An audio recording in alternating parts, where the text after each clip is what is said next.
New Shahu palace, new palace museum म्हणलं जातं ह्याला.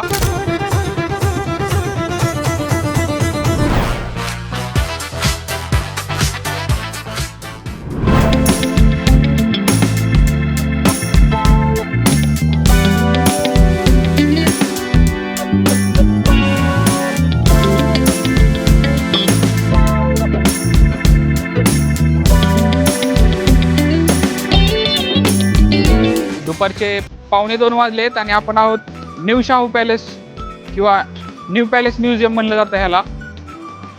पहिल्यांदा तिकीट काढायला लागतं, त्यामुळे तिकिटासाठी आपण थांबले. ऊन डोक्यावर असल्यामुळं व्हिज्युअल्स क्लिअर येत नाहीत. शाहू पॅलेसला आतमध्ये जाण्यासाठी तिकीट आहेत. हे तिकिटाचे दर तुम्ही बघू शकता. मस्त सुद्धा तिकिटांसाठी लाईन आहे.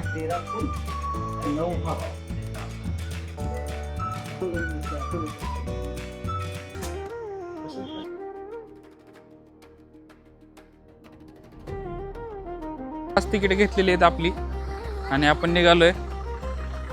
5:30 नंतर तिकीट मिळत नाही, या बोर्डवर लिहिले असं. शाहू पॅलेसमध्ये आपण आलोय. दुपारचे 2 वाजलेत पण गर्दी अजून पण आहे.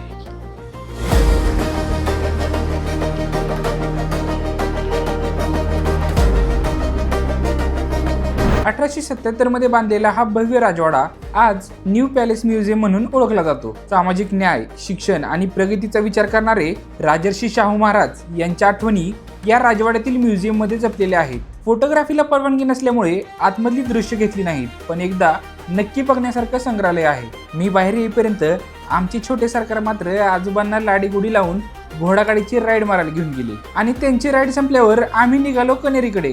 जाताना ऊन जबरदस्त असल्यामुळे ऑन द वे असलेल्या पोलर बिअर मध्ये थांबून आम्ही एक ब्रेक घेतला.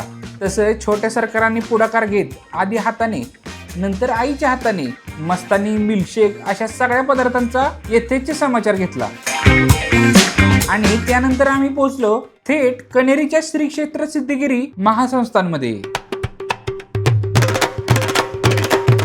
या पर्यटन स्थळाला एंट्री फी प्रत्येकी 250 रुपये आहे. तिकीट काढून पहिल्यांदा तुम्ही बघाल सिद्धगिरी डिवाइन गार्डन मध्ये बरेच प्राणी, कोल्हापुरी चप्पल यांच्या मोठ्या प्रतिकृती आहेत व देशातील विविध संस्कृतींचे दर्शन घडवणाऱ्या वेशभूषांच्याही प्रतिकृती आहेत.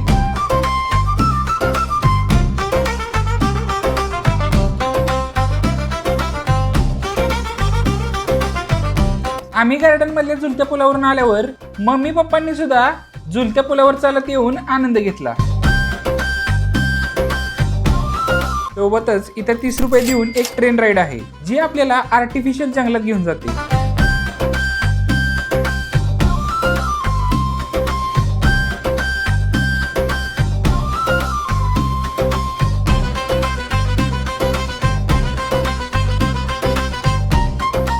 आम्हाला वाटलं एवढंच आहे 250 रुपयात, पण खरी गंमत आम्ही सिद्धगिरी ग्रामजीवन म्युझियमला गेल्यावर झाली. म्युझियमच्या बाहेर छोट्या सरकारांनी महाराजांच्या वेशातील फोटोशूट केलं आणि एक फोटो प्रिंट करून सुद्धा घेतला.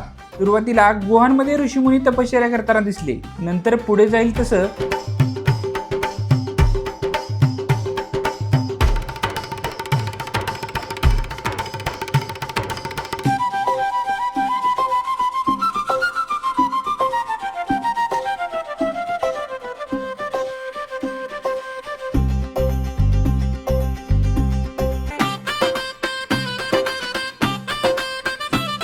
लोप पावत चाललेली ग्रामीण संस्कृती या म्युझियम मध्ये सुंदरपणे दाखवण्याचा प्रयत्न केला आहे. गावाकडच्या घरांपासून 12 बलुतेदारांपर्यंत प्रत्येक व्यवसायाची जुनी पद्धत इथे जिवंत केली आहे.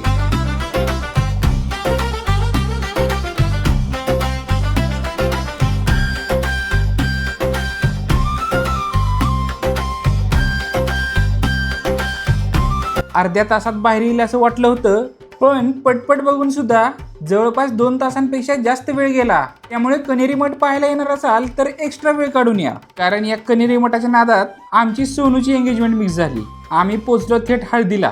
संध्याकाळी सोनूची हळद झाली आणि हळदीच्या कार्यक्रमानंतर मित्रांनी त्याला भरपूर नाचवले.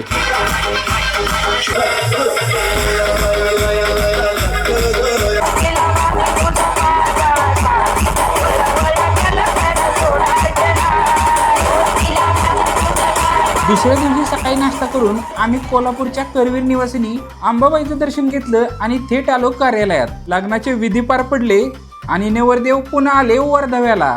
इथे सुद्धा मित्रांनी डान्स करण्याचा एकही चान्स सोडला नाही आणि उत्साह एवढा होता की आम्हा मित्रांबरोबर नाचलेला सोनू वहिनींबरोबर मंडपात गेल्यावर सुद्धा नाचायचा काय थांबत नव्हता। आणि फायनली सोनूचं लग्न झाले। लग्नाच्या आठवणी प्रत्येकाच्या आयुष्यातील अविस्मरणीय क्षण असतात आणि सोनूच्या लग्नातील या खास क्षणांचे सुंदर coverage Omkar Takle photo films यांनी कव्हर केले। लग्न सोहळा उत्साहात पार पाडून जेवण झाल्यावर सोनू बरोबर मस्तपैकी फोटो घेऊन आम्ही बारामतीला परत आलो। सोनूच्या लग्नाच्या बहाण्याने आमची एक फॅमिली ट्रिप सुद्धा झाली।